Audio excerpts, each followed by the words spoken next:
Republic of Azerbaijan,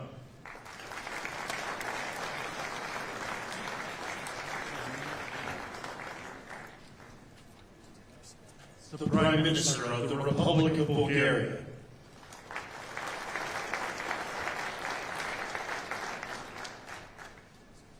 the Prime Minister of Hungary,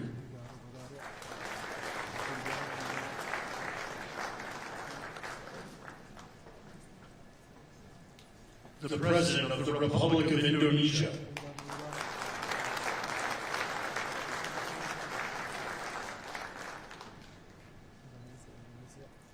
the Deputy Prime Minister and Minister of Foreign Affairs and expatriates of the Hashemite Kingdom of Jordan, the President of the Republic of Kazakhstan,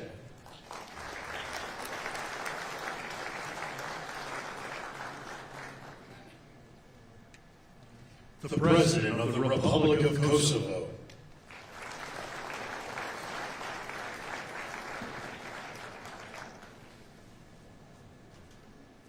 the Prime Minister of the Islamic Republic of Pakistan,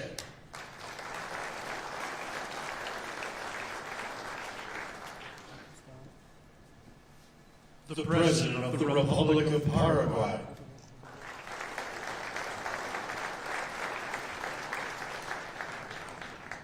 the Prime Minister and Minister of Foreign Affairs of the State of Qatar,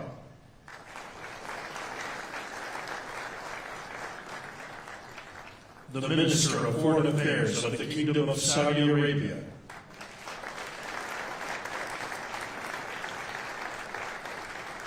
the Minister of Foreign Affairs of the Republic of Turkey,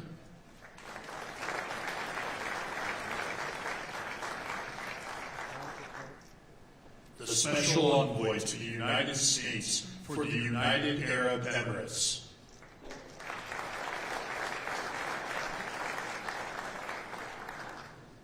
the President of the Republic of Uzbekistan,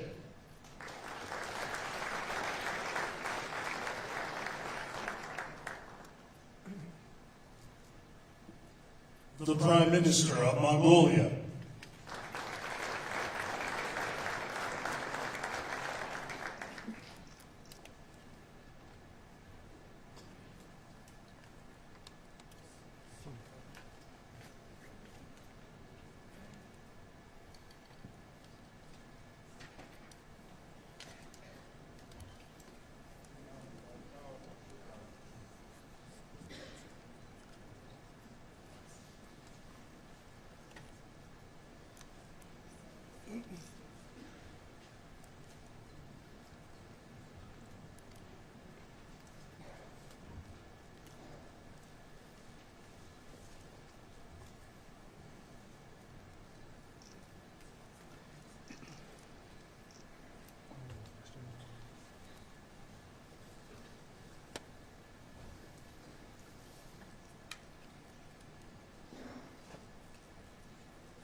Please welcome the Chairman of the Board of Peace, the President of the United States of America, Donald J. Trump.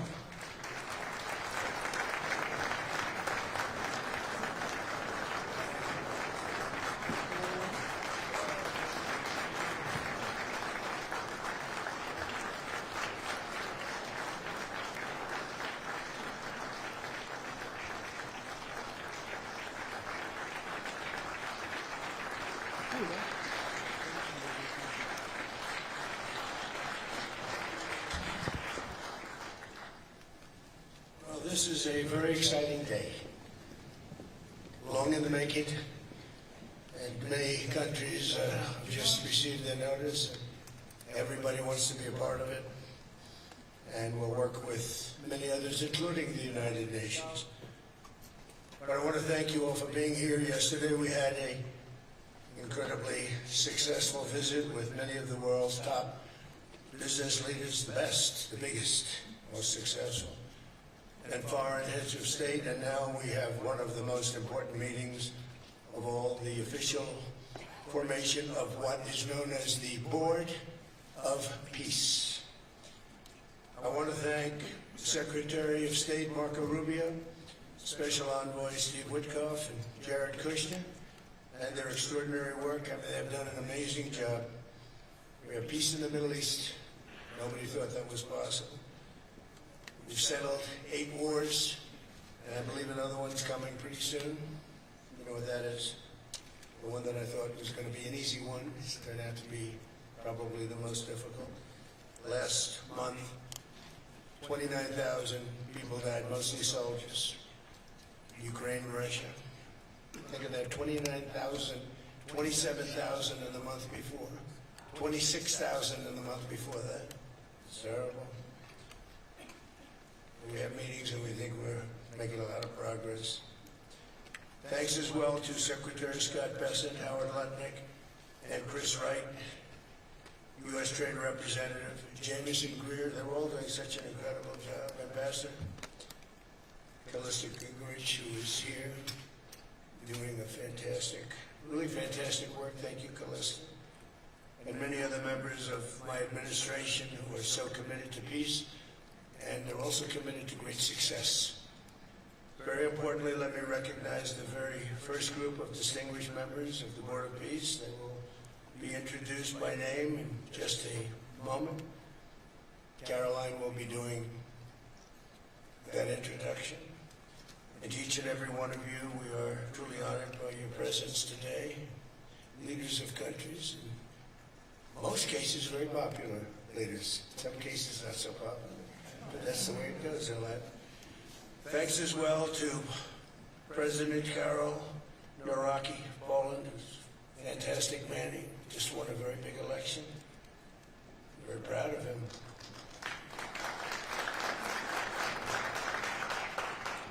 Amazing. Along with former Prime Minister of the United Kingdom, Tony Blair. Thank you, Tony, for being here. We appreciate it. And members of the Board of Peace Executive Board, great group. This week marks the 1-year anniversary of my second inauguration as president.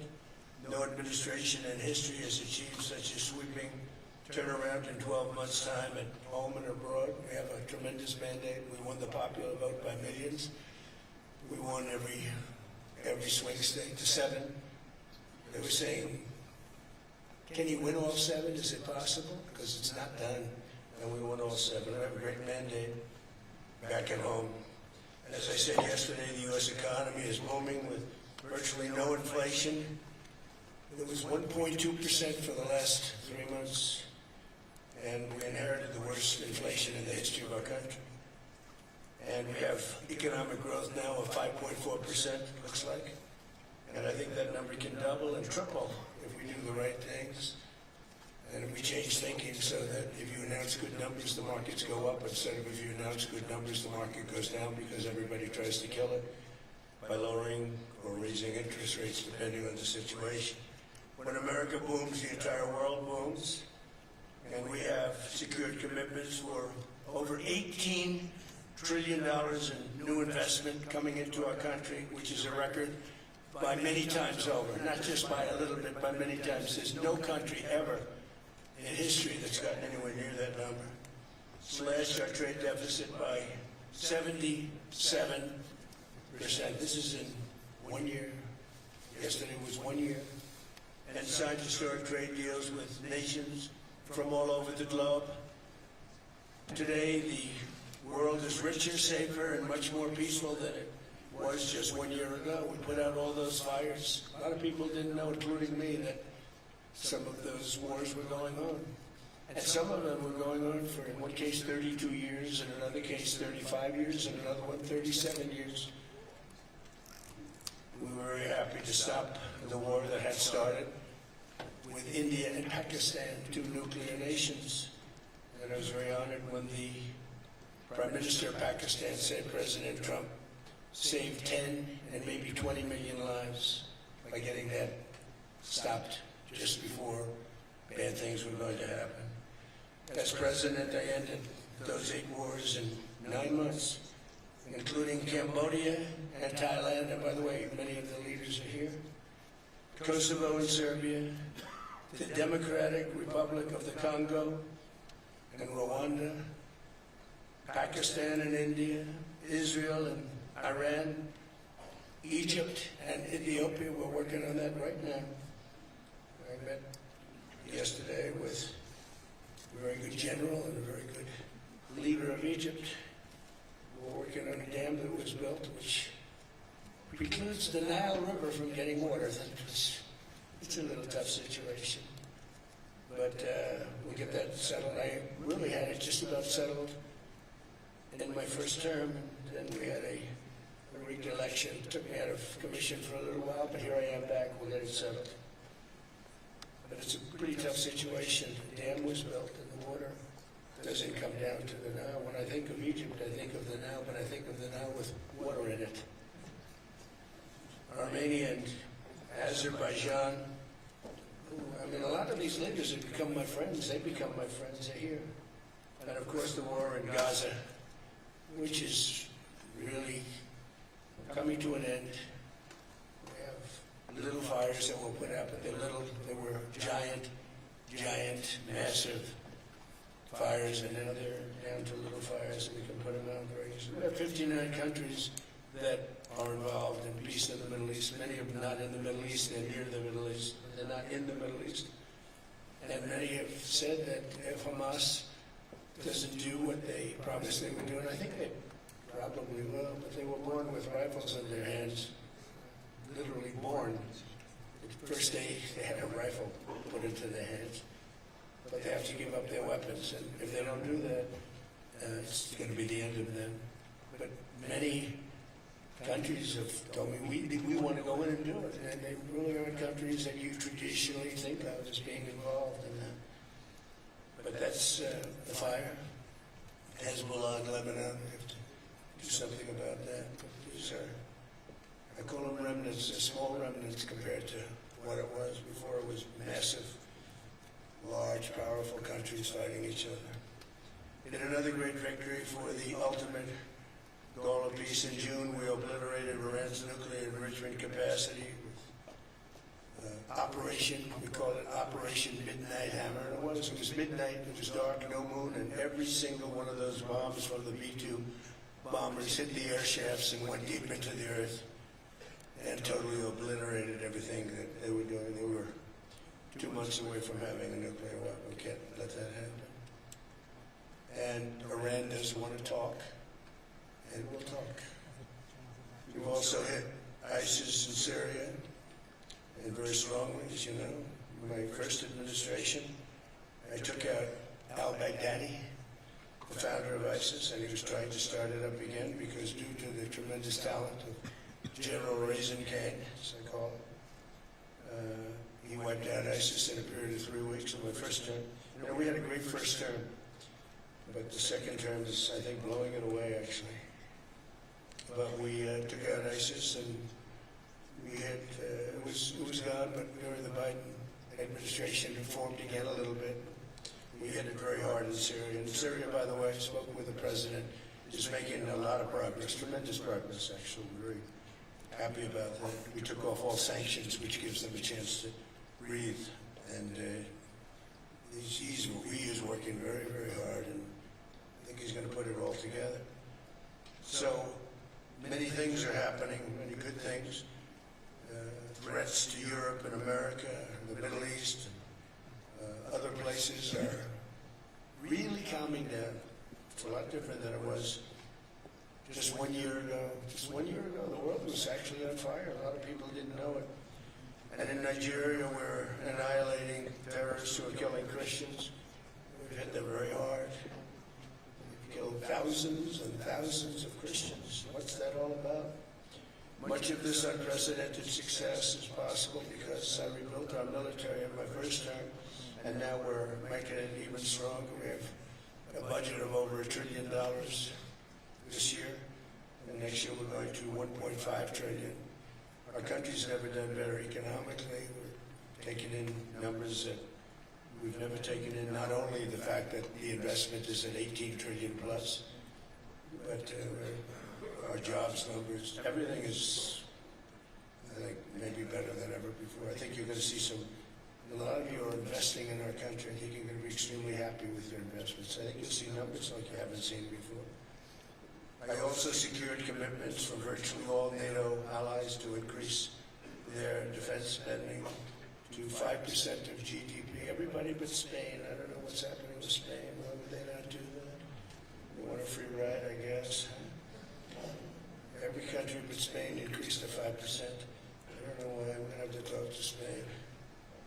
With America's renewed attention to security of the Western Hemisphere, I've stopped the invasion of our southern border and designated the drug cartels as foreign terrorist organizations.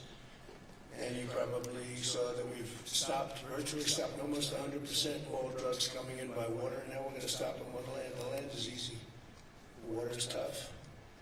But that's down now. I heard it just last night.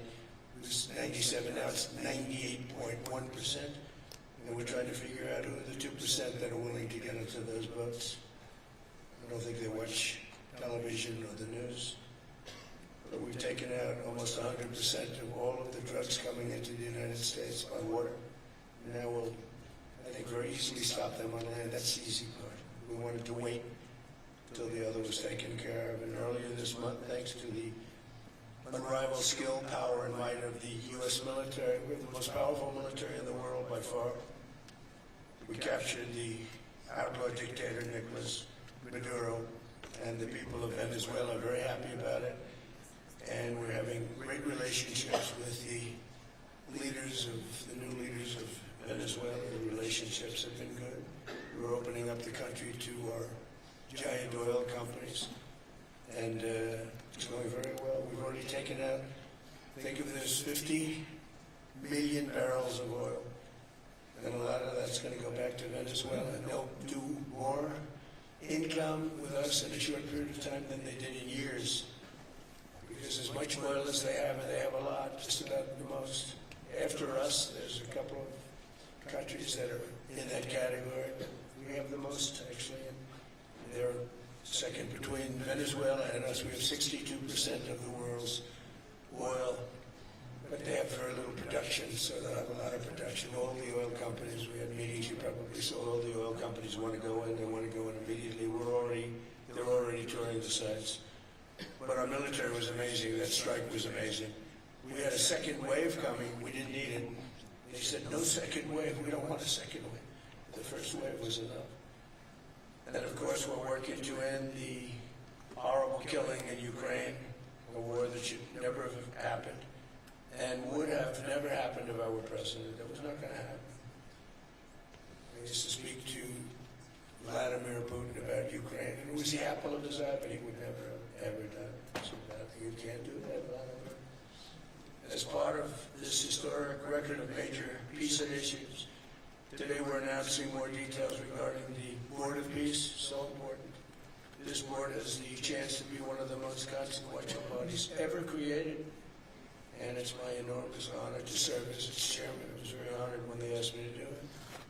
We had an idea to do it, and then they came and they said, you be the chairman. And but I take it very seriously. We have a great group of people, and incredible young people that are leading it from within. It's running beautifully. It started already. And every country, just about every country, wants to be a part of it. And we just sent out the letters a couple of days ago. And these are just the countries that are here. They happen to be in Davos. So we said, we'd be honored if you wanted to join us up on the stage. And it's really great. They're friends of mine. I think, let me see. Yeah, every one of them is a friend of mine. Let's see, a couple I like. A couple I don't like. No, I like, actually, in this group, I like every single one of them. Can you believe it? Usually I have about 2 or 3 that I can't stand. Usually I have 2 or 3 that I don't like. I don't find them up here. I like every one of these people. They're great people. They're great leaders. And the Board of Peace is composed of leaders, the top leaders in the world, actually. Last October, we released a plan for the permanent end to the conflict in Gaza, and I'm pleased to say that our vision was unanimously adopted by the United Nations Security Council late last year. Under phase 1 of this plan, we have painstakingly maintained that Gaza, and we're going to have it very strongly. That's what we had. Maintained the Gaza ceasefire, delivered record levels of humanitarian aid. We've given aid, you used to hear all the people were starving and it was terrible. Now you don't hear that anymore. We've delivered record levels of humanitarian aid. I want to thank the United States, but I want to thank some of the countries that are sitting right up here, because they've sent great aid, aid also in the form of money, where we go out and purchase food. You don't hear those stories anymore with people starving. And secured the release of all 20, we secured the release of all 20 living hostages. Now I want to thank Steve Witkoff and Jared and everybody for working so hard. They worked so hard, but there were 20 remaining living hostages. Now we got hundreds out, but the last 20, I said, boy, that's going to be a tough one. I said that a year before, and it was a tough one, but we got them. And all 20, every one of them. And we had also about 28 that were dead, but the parents wanted them just as though they were living, just as much. Some cases I almost see more. It was amazing, actually, the love. But their boy had been killed in just about all cases, young men. Their boy had been killed, and they wanted the body of the boy, and it looked like it couldn't be done. And with the exception of one, and we're close on the track of that, we've got them all, every single one of them, which is amazing. It's a rough job. That was a rough job. And I've been very clear that Hamas must return that last remaining deceased hostage as well, and that will be the full commitment. And then we get on to other things, and we're committed to ensuring Gaza is demilitarized, properly governed, and beautifully rebuilt. It's going to be a great plan, and that's where the border peace really started. And I think we can spread out to other things as we succeed with Gaza. We're going to be very successful in Gaza. It's going to be a great thing to watch. And then we can do other things. We can do numerous other things. Once this border is completely formed, we can do pretty much whatever we want to do. And we'll do it in conjunction with the United Nations. I've always said the United Nations has got tremendous potential. Has not used it. But there's tremendous potential in the United Nations. And you have some great people at the United Nations. But so far it hasn't, on the 8 wars that I ended, I never spoke to the United Nations about any of them. And you would think that I should have. You would think they could have done those 8 wars, but they couldn't have. And they tried, I guess, in some of them, but they didn't try hard enough. But there's tremendous potential with the United Nations. And I think the combination of the Board of Peace with the kind of people we have here, coupled with the United Nations, could be something very, very unique for the world. It's for the world. This isn't the United States. This is for the world. As everyone can see today, the first steps toward a brighter day for the Middle East and a much safer future for the world are unfolding right before your very eyes. Together we are in a position to have an incredible chance. I don't even call it a chance. I think it's going to happen. To end decades of suffering, stop generations of hatred and bloodshed, and forge a beautiful, everlasting, and glorious peace for that region and for the whole region of the world, because I'm calling the world a region. The world is a region. We're going to have peace in the world. And boy, would that be a great legacy for all of us. Everybody in this room is a star, or you wouldn't be here. There's a reason that you're here. And you're all stars. You're the biggest people, the most important people in the world, most powerful people in the world. And when you use that genius that you have, that very unusual, very inspired genius, when you use that for peace, the opposite of peace has no chance. So I just want to say it's tremendous to be with you, and I think this is something that we're doing that's very important. This is the most important. We're so looking forward to being here. And yesterday was a tremendous success. A lot of good things happened, but this was something that I really wanted to be here and do, and I could think of no better place because so many people were together. And now to bring the Board of Peace into full force, I ask Sheikh Isa of Bahrain and Foreign Minister Barita of Morocco to join me in signing and ratifying the Board of Peace charter. Thank you very much, everybody. Appreciate it. Thank you.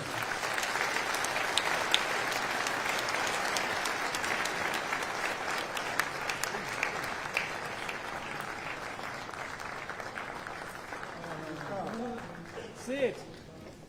Sit down. Sit down. Sit down. Sit down.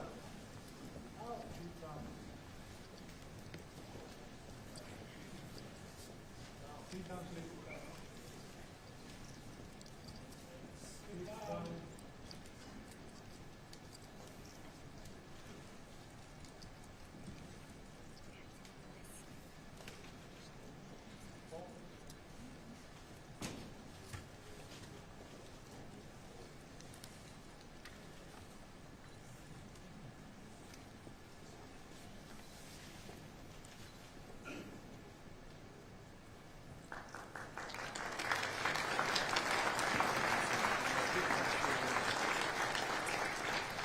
Congratulations, President Trump. The charter is now in full force, and the Board of Peace is now an official international organization.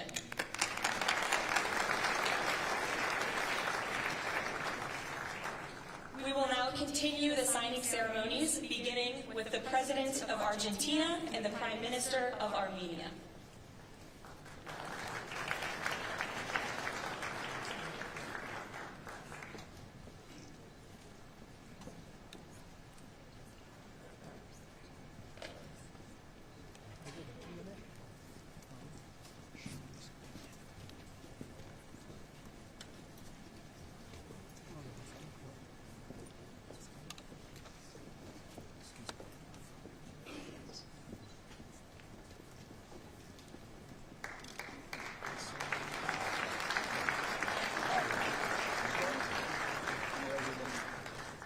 Next up, the President of the Republic of Azerbaijan and the Prime Minister of the Republic of Bulgaria.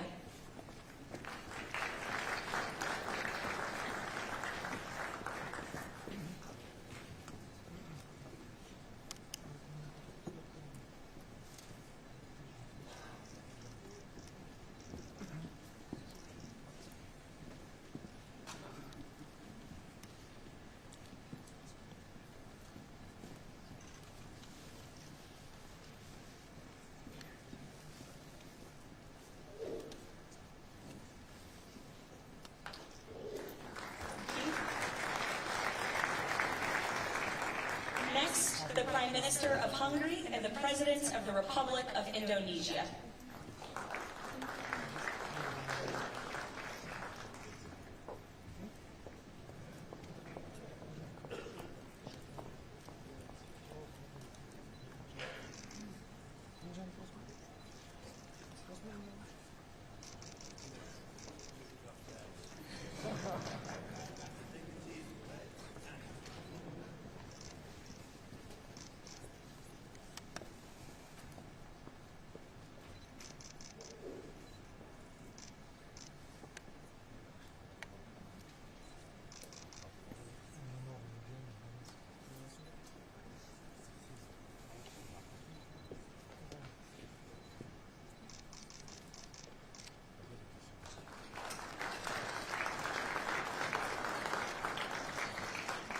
Next, the Deputy Prime Minister of the Kingdom of Jordan and the President of the Republic of Kazakhstan.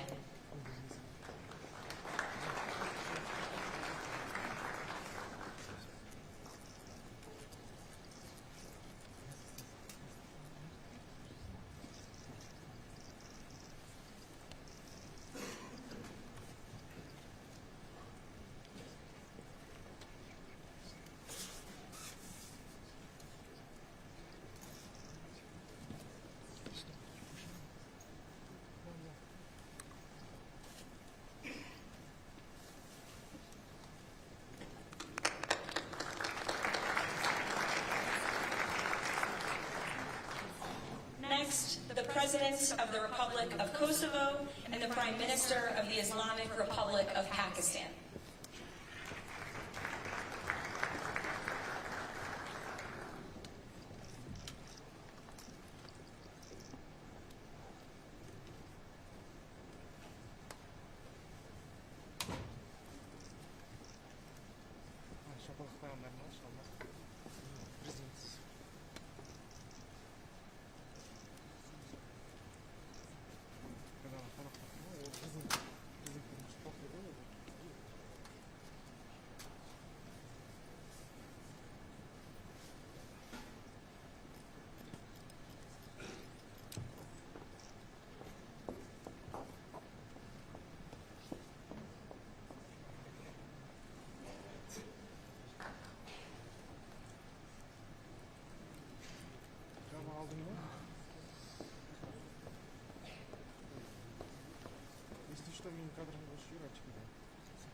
That's it.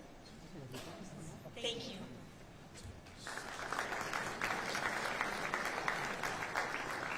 Next, the President of the Republic of Paraguay and the Prime Minister of the State of Qatar.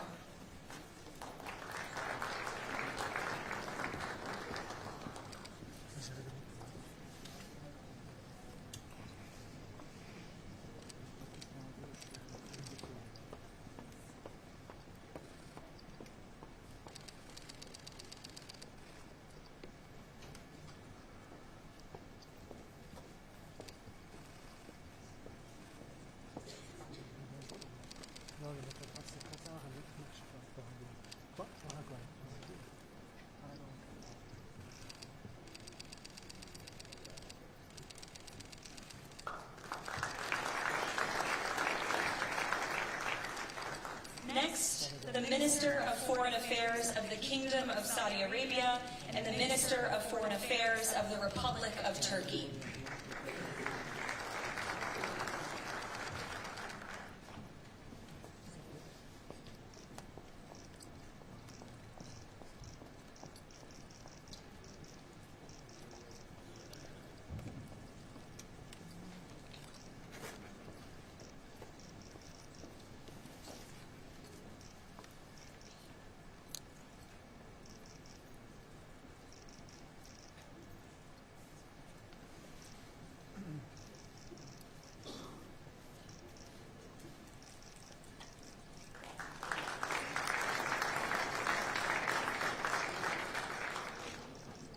Next, the Chairman of the Executive Authority Affairs of the UAE and the President of the Republic of Uzbekistan.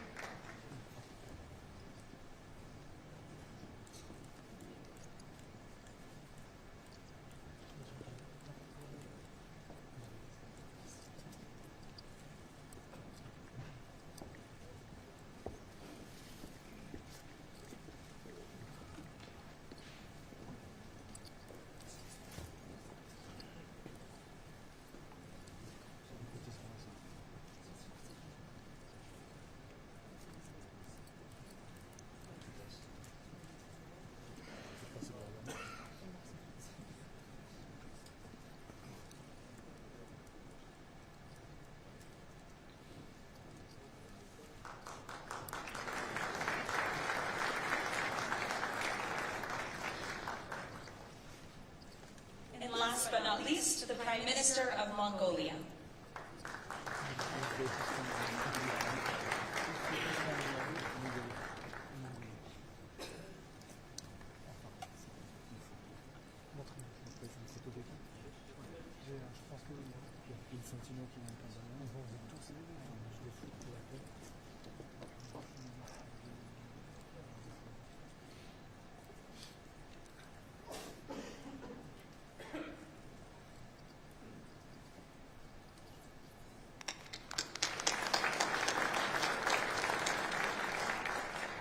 Congratulations, everyone.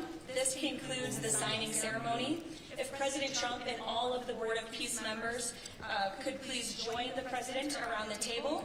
The President is now going to sign the inaugural resolution that will resolve the Board of Peace's Gaza mandate per the United Nations Security Council Resolution 2803.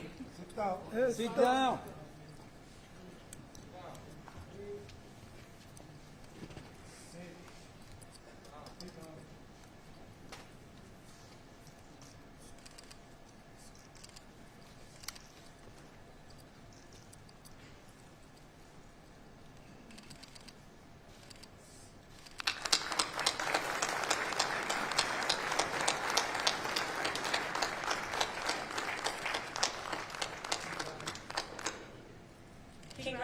Congratulations.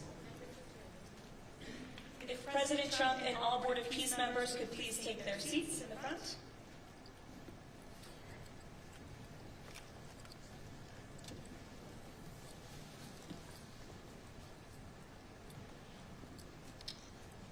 Now it is my honor to introduce the United States Secretary of State Marco Rubio, who will speak about President Trump and his accomplishments. Without further ado, Secretary Rubio.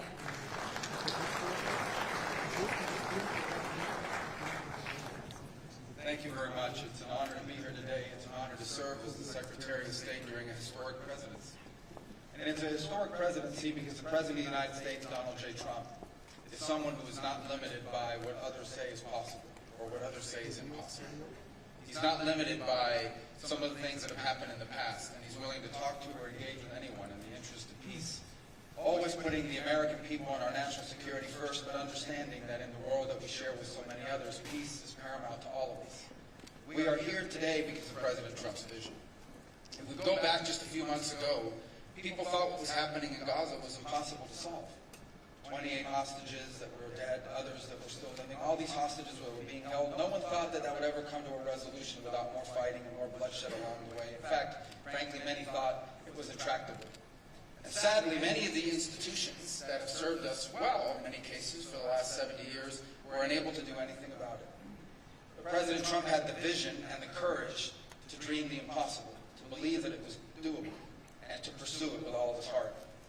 And he was in that capacity assisted by an extraordinary team, and I think both Jared and Steve deserve a tremendous amount of credit. Jared Kushner and Steve Woodcock for all the work they put in. And all of our partners here today. And now we have this Board of Peace, who I believe's possibilities are endless. Obviously with a focus first and foremost on making sure that this peace deal in Gaza becomes enduring. And I know this president has it as his highest priority and will give it everything he has to make sure that this is successful. I also want to acknowledge the extraordinary leaders that are here today. This is not just a Board of Peace, this is a Board of Action. Just like President Trump is a president of action. A lot of times people like to give speeches. I've been to many of these forums, and they're not useless, and they're not, they have utility in many cases. But oftentimes in international affairs, we often find ourselves at events where people are reading these scripted statements, these strongly worded letters that they put out, but no action. Nothing happens. This is a group of leaders that are about action. And the President of the United States is a president of action, of getting things done.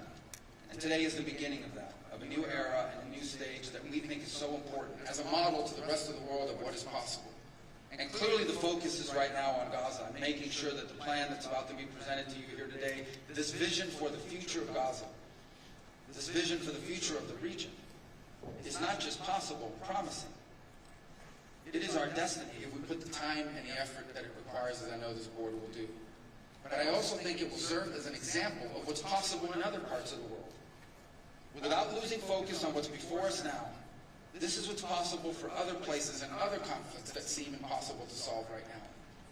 So I want to, on behalf of the United States, on behalf of the team that worked so hard on this, thank every single one of the leaders that are here today and all of the countries that have committed to joining, and many others who are going to join. Others either are not in town today or they have to go through some procedure internally in their own country because of constitutional limitations. But others will join. Many want to be a part of this effort because it is going to be a successful effort.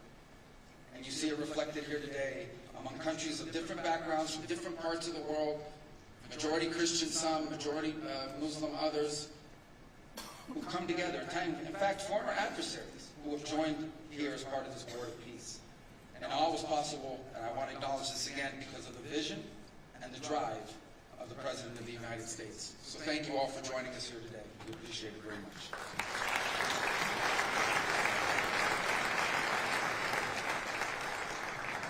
Thank you, Secretary Rubio. Please, if you could now turn your attention to the screens for a video message from the head of the National Committee for the Administration of Gaza, Dr. Ali Shaikh.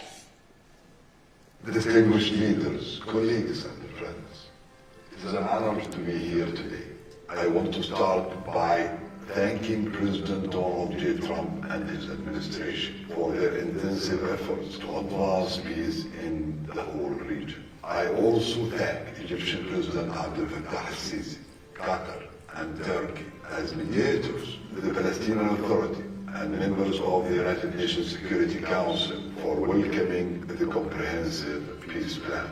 These efforts created the opportunity for a new future in Gaza Strip.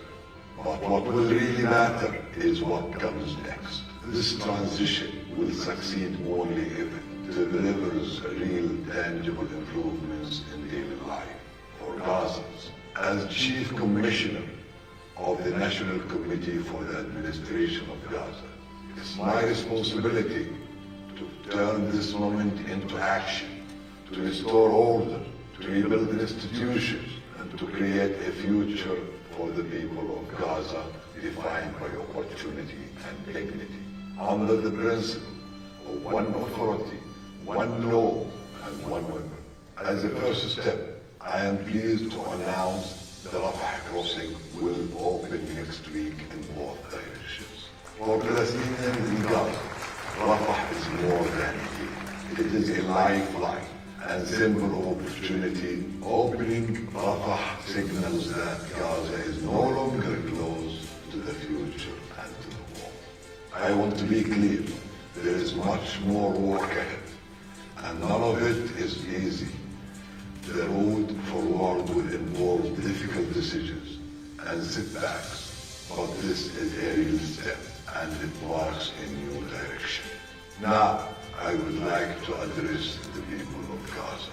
من أرض الكنانة أتوجه الآن بكلمتي إلى أبناء شعبنا الصامت الصابر في قطاع غزة. لقد صمتم وحافظتم على أسركم وأرضكم خلال سنوات عصيبة الهجاء صبرت أعماقكم وكل الحدود. إن صمودكم الأسطوري له أعظم ما قدمت غزة، وهو الأساس الذي سنبني عليه سويا مستقبلنا. إن هذه اللحظة ليست للنظر إلى الخلف، بل المضي قدما نحو مستقبل زاهر مشرق، مستقبل ينشأ فيه أبناؤنا بلا خوف وقلق. يكافأ العمل وتفتح المدارس وتستعيد الحياة اليومية استقرارها وأمنها. إن المرحلة المقبلة تتطلب تضافر الجهود من قبل الجميع، ولكنكم لن تواجهوها وحدكم. أصواتكم لها وزن، وأعمالكم لها أثرها، والتزامكم بالسلام وإعادة بناء مجتمعاتكم ستحدد ملامح قطاع غزة الجديد. خطوة بخطوة وبالانضباط والعزيمة سنبني غزة قادرة على الاعتماد على ذاتها، ونرسم مكانها كمركز للحرية والفرص والسلام. Today I ask the international community not only to support this effort, but to work with us, judge us by our actions, hold us to clear standards, and stand with the people of Gaza as we take this responsibility for our future. Thank you, ladies and gentlemen.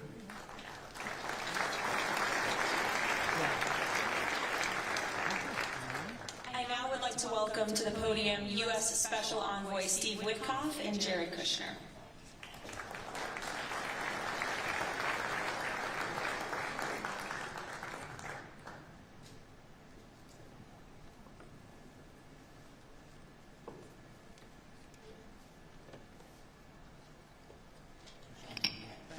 Thank you, everyone, and welcome here. This is really my honor to be up here speaking.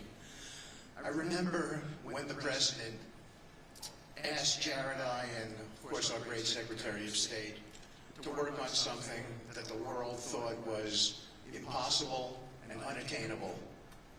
But the President, on this peace deal for Gaza, as on all other deals we work on his behalf, said we had to try. And of course we were inspired by that. We have achieved a peace deal in Gaza. We have brought the hostages home, all of the bodies except for one, and we will bring that body home too. And maybe most importantly, we have created a sense of hope for what the future can bring in Gaza and all other places where the border peace will operate. And I am so honored, Mr. President, to have worked on this on your behalf. I'd like to thank some people here who are here with us tonight who have done so much, done indispensable work to bring this deal together.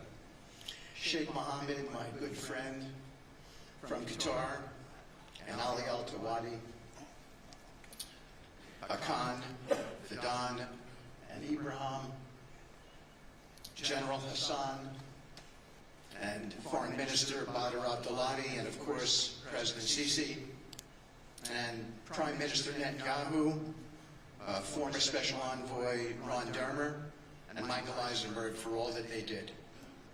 I would also like to thank our core working group and members of the Board of Peace who have been working nonstop on behalf of this incredible, noble effort, around the clock for months on end, sacrificing time with their families and their own personal lives because they believe in the mission and the vision that the President has set out for us.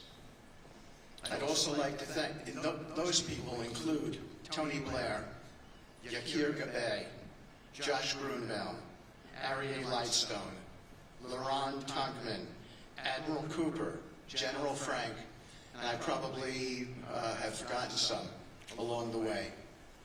And then perhaps most importantly, I want to thank our administration. We have an incredible team.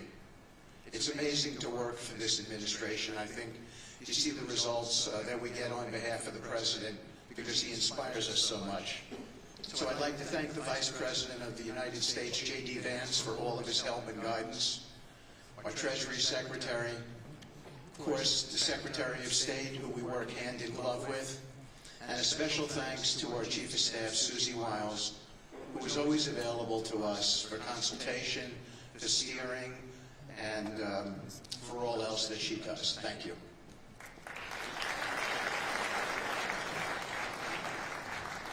Thank you, Steve, and I have to say one of the great honors for me of being able to work on this has been working with Steve, who really is as brilliant as he is. His heart is tremendous. It's a lot of fun to be with, and even in some of these very difficult moments where we didn't think things were happening, working together really was an amazing treat. I'm going to go now today just through a couple quick slides just to show you the progress that's been made in the last couple months. It was just over 100 days ago that we got the final deal done, and everyone was celebrating and joyous about the hostages coming home and the end to this long war that nobody thought was possible. And Steve and I were panicking, saying, what do we do next? How do you implement peace? And as you guys know, peace is a different deal than a business deal because you're changing a mindset. And in Israel, there was 2 years of very intense war. For the people in Gaza, there was more than just 2 years of war. They had 20 years of hopelessness being ruled by a terrorist organization. For the people in the Middle East, their hearts were pulled by this. And throughout the entire world, it really was weighing on us. And so we needed to think about, what do we do next? How do we change the habits? How do we change the behaviors? And we really got to work right away. And the team that Steve thanked, including the White House team and the team of volunteers, it's really been an incredible effort, very entrepreneurial. And we really did it in the way. I've been working now with President Trump for 10 years on politics. And what continues to amaze me is that he always takes a first principles approach and says, what's the most optimal outcome? Aim for that, whereas politicians are always focused on the downside or what could go wrong or how to make it a little bit better. He always says, aim for the best possible and do your best to get there. And if everyone thinks it's impossible, that's even more reason why you should aim for it. And so really thank you for the leadership and the inspiration for doing this. And I think you'll see today we've achieved more than thought was possible, and our ambition is still to go for something, I think, better than most people think is possible as well. So let's see if these things work. They never usually work. Good. So quickly, I'll go through this 2-year war, 90,000 tons of munitions. There's over 60 million tons of rubble there, and tens of thousands of fatalities. Through the ceasefire, we were able to get to the 20-point plan. Ceasefire, release the hostages. Getting the UN resolution passed was a huge, huge effort. Really thanks to Mike Waltz and the whole team there. They did an incredible job. And we then, with the help of the UN, we've worked very, very well with them. This is why you need a new organization like the Board of Peace to work with the UN. I want to thank Tom Fletcher. Did an incredible job of really getting it going. We've done historic humanitarian aid. Going forward, number one thing is going to be security. Obviously, we've been working very closely with the Israelis to figure out a way through de-escalation. And the next phase is working with Hamas on demilitarization, which I'll talk about in a second. But without security, nobody's going to make investments. Nobody's going to come, build there. We need investments in order to start giving jobs. We want to take these people. 85% of the aid of Gaza 85% of the GDP of Gaza has been aid for a long time. That's not sustainable. It doesn't give these people dignity. It doesn't give them hope. And so we want to use free market economy principles. A lot of what President Trump spoke about that he's doing in America, we want to bring the same mindset, the same approach to a place like Gaza to give these people the ability to thrive and have a good life. Let's see. So on the aid, I mentioned the UN. So now people are talking about famine. 100% of the food needs are met, and that's been overabundance. The cost of goods have gone down tremendously. Over 55,000 trucks have gone in, and over 1.4 million pounds. So it's been the largest humanitarian effort done into a war zone that anyone's been able to tell us about. It's been a great joint effort that everyone's been able to do, and so it's a great thing. We all just heard from Ali. We have been so impressed. Steve and I were speaking to him and the entire committee. Such bravery of these people to step up, and we've worked with the Palestinian Authority, who's been helping us as well. But this committee is the first time it's a technocratic, apolitical committee. I really want to thank the Arab partners for helping us select the right people to do this, and we just need to believe in them and support them. I put this up here. It's probably a little too small for me to read, but this is really important. You saw the mission statement. So Hamas's mission statement was, we need to destroy the state of Israel. That has not worked well for the people, as we've seen. Their mission statement is, we are committed to establishing security, restoring the essential services that form the bedrock of human dignity, such electricity, water, healthcare, and education, as well as cultivating a society rooted in peace, democracy, and justice, operating with the highest standards of integrity, transparency. So these are the basic things. Their goal is to have peace and to help their people, which is an obvious mission statement for a government, but actually fairly novel for Gaza. So we did a master plan. We brought in, I think, Yakir Gabay, who's one of the most successful real estate developers and brilliant people I know. He's volunteered to do this, not for profit, really because of his heart. He wants to do this. And we've developed ways to redevelop Gaza. Gaza, as President Trump's been saying, has amazing potential, and this is for the people of Gaza, and we've developed it into zones. In the beginning, we were toying with the idea of saying, let's build a free zone, and then we have a Hamas zone. And then we said, you know what, let's just plan for catastrophic success. Hamas signed a deal to demilitarize. That is what we are going to enforce. People ask us what our plan B is. We do not have a plan B. We have a plan. We signed an agreement.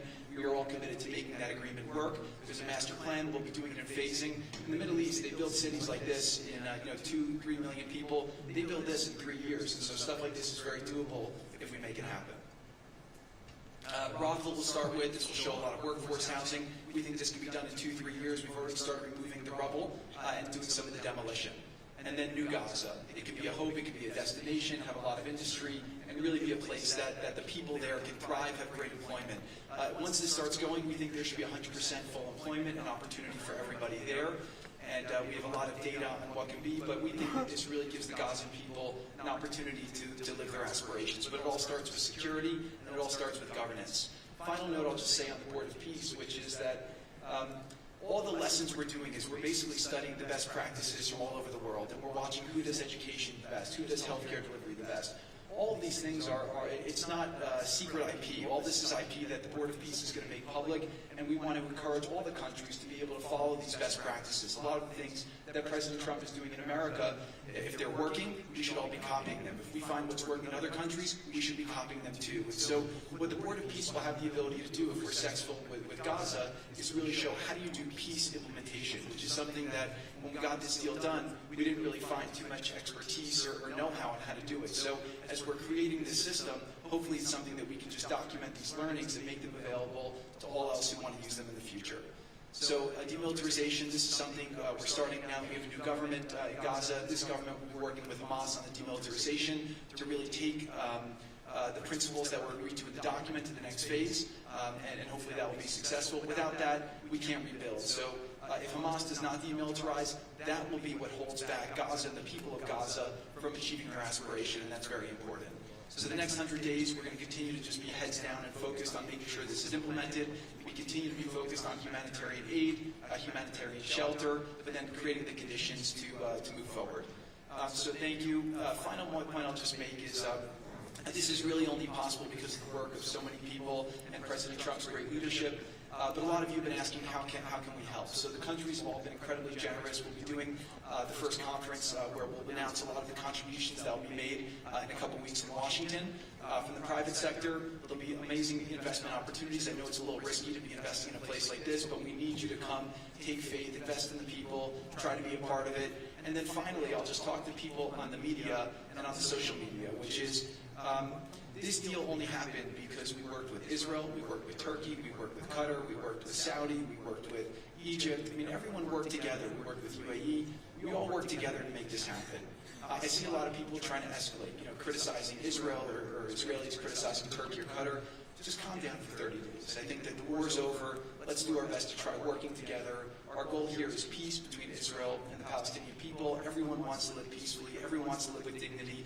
Let's put our efforts towards promoting those who are doing the work to build this up, like Ali and his committee. Let's focus on the positive stories, and let's just calm down, turn a new chapter, and if we believe that peace is possible, then peace really can be possible. So we're going to continue to work every day. We need all of your help to do it. And again, I just really want to thank President Trump for his leadership in doing this. This would not have been possible without your commitment to this.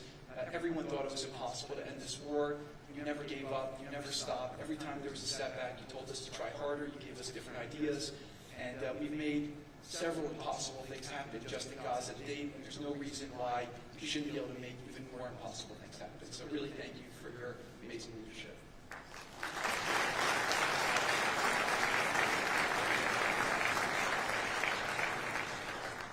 Thank you, Jared and Steve. Now I would like to introduce and welcome to the podium the High Representative for Gaza, Nikolay Mladenov.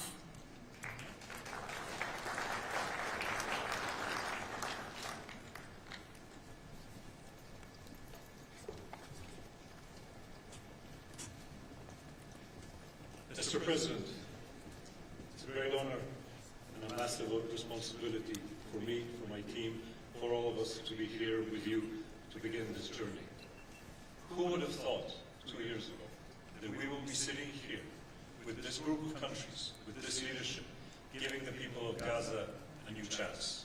Who would have thought that last Friday I would be sitting, Mr. President, in Cairo with an amazing group of Palestinian technocrats, people who you don't see on the news, people who are not media personalities, but who are experts, who are committed to giving their people a chance in life. And this is what this is all about. For too long, Gazans, Palestinians, and Israelis have lived with conflict, with death, with destruction. Now, the page turns. And whether the page turns successfully really depends on all of us. We have the ingredients for it. We have the leadership of the United States and President Trump. We have a great group of countries joining the Board of Peace and more to come. We have a fantastic Palestinian team on the ground, and we must make it work. Our partnerships are there, our plans are in place, and we need your support. And finally, I look to all of you who are in this room and who are watching this meeting from their screens at home or in their offices. Please put away your talking points for a minute. Please put away your fears. Please put away your concerns. Please stop listening to the rumors and to the gossip. Focus on what we have to do today. Because the future of 2 million Palestinians is at stake, and if we give them a chance, we will do more than that. We will create opportunities for 1 billion people who live in the Middle East and beyond, and who are responsible, also who want to see transformation and a chance in life for the future. So please join us on this journey, join the Board of Peace, and join us in supporting this excellent initiative. And thank you again, President Trump and the United States, for taking this decisive leadership forward.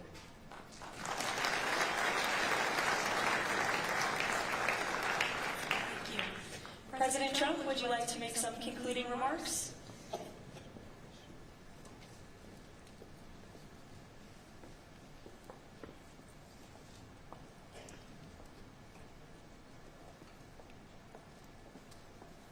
Well, I just want to tell you it's all happening.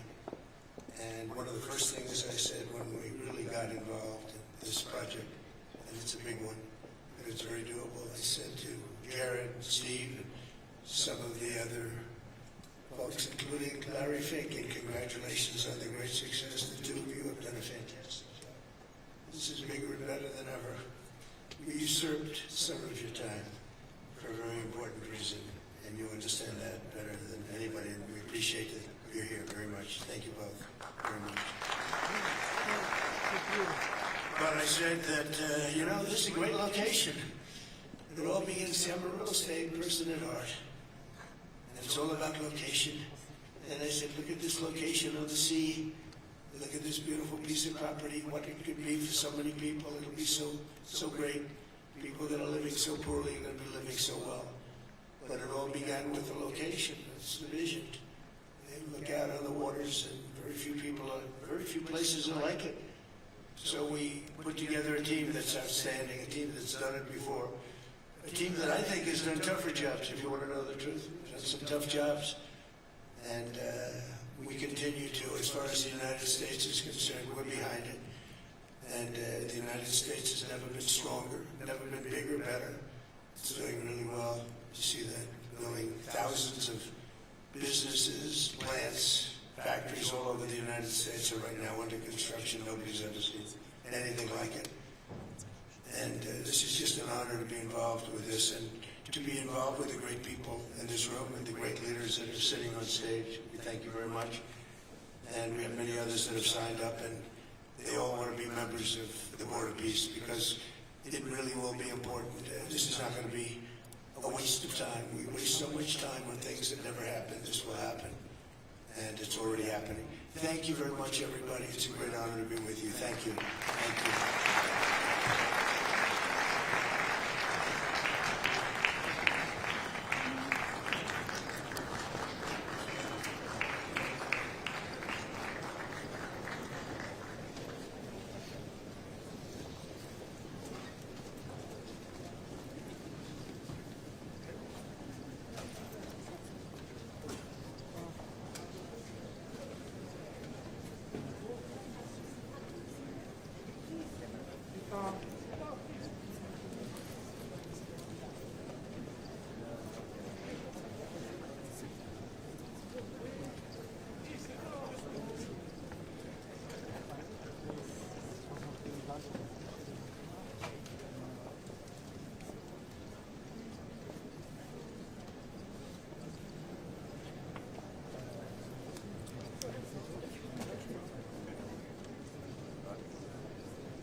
Yep.